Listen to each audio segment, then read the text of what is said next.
नमस्कार, आप देख रहे हैं daily time news. Akhil Bharatiya Hindu Yuva Morcha न्यायालय से गुहार लगाई। शिव ओम मिश्रा जी, अखिल भारतीय हिंदू युवा मोर्चा राष्ट्रीय अध्यक्ष। महिला मोर्चा राष्ट्रीय अध्यक्ष श्री जिहा हजूरी आज अखिल भारतीय हिंदू युवा मोर्चा की प्रदेश कार्यकारिणी से दिया गया ज्ञापन। मुख्य मांग, भारत में जितने भी मंदिर हैं ज्यादातर सरकार प्रशासन के अधीन है। ऐसे सब मंदिरों का पैसा 70% सरकार के अधीन रहता है। 30% मंदिरों में खर्चा होता है। उस पैसे का हिसाब किताब के बारे में कहा, वो पैसा कहाँ खर्च होता है। उन्होंने कहा कि जो मंदिरों का पैसा है उस मंदिर के कार्य में खर्च करें। पुजारी जो लगातार पूजा करते हैं उनकी मासिक आय निश्चित करे। उच्च न्यायालय जिस तरह मुस्लिम समुदाय में मौलवी की निश्चित आय है, उसी प्रकार पुजारी जी निरंतर पूजा करते हैं। भगवान उनकी एक निश्चित आय चालू करे। सरकार इसके अलावा भी बहुत मुद्दों पर बात हुई। रिपोर्टर सुरेश राजपुरोहित बारवा की रिपोर्ट। बने रहिए खास खबरों के साथ डेली टाइम न्यूज। अपने यहाँ पे उनकी किसकी नियुक्ति कर रही है, उनके ट्रस्टीज में क्या चेंजेस करने हैं, उनके स्ट्रक्चर्स को कैसे मेंटेन रखना है, फंड कहाँ लगेगा, हमारा जो हिंदू धर्म का फंड जा रहा है वो कहाँ जा रहा है, उसका हमारे पास कोई ब्यौरा नहीं आता। सरकार हमें कुछ नहीं बताती।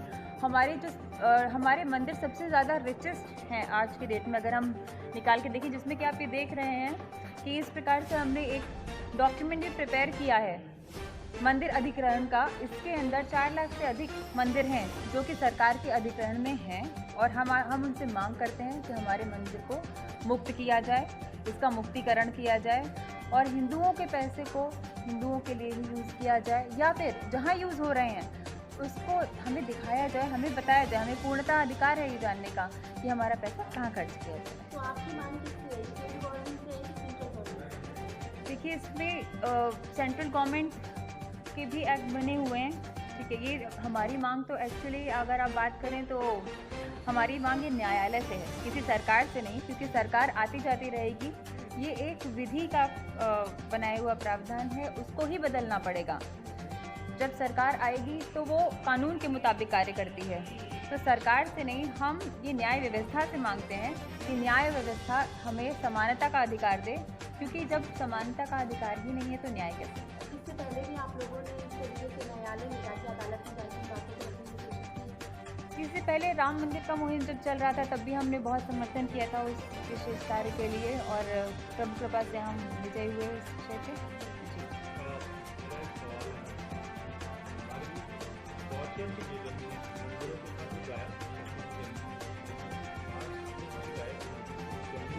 खत्म हो गई और अलग अलग जो असामाजिक तत्व उनके लिए देखिए, मंदिरों की सभी ज़मीनें, सिर्फ गौचरों की ज़मीनें ही नहीं, बाकी भी जो ज़मीनें उनकी पड़ी हुई थी वो भी भूमाफिया सरकार के साथ मिल करके या फिर क्षेत्रीय सरकार, राजकीय सरकार के साथ मिल करके उनका अधिग्रहण कर लेती है।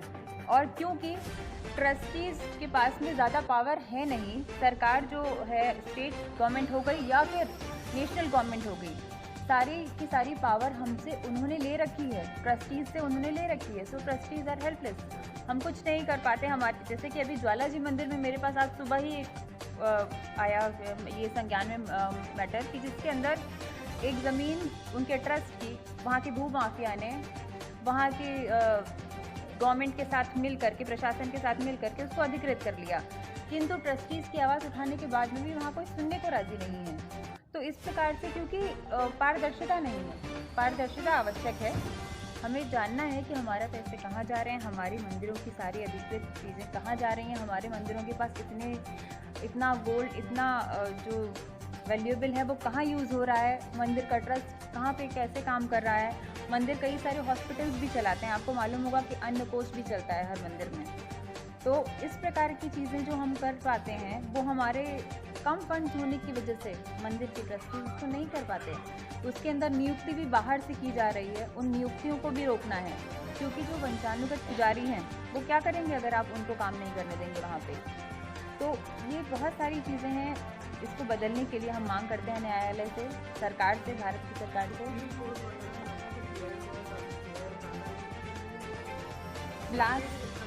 नहीं, एक्चुअली बात ऐसी है कि सर्वप्रथम हम ऐसे मंदिरों की सूची बना रहे हैं। भारत के 33 राज्यों में कुल मिलाकर के 11.5 लाख से अधिक देवस्थान हैं, जिनमें से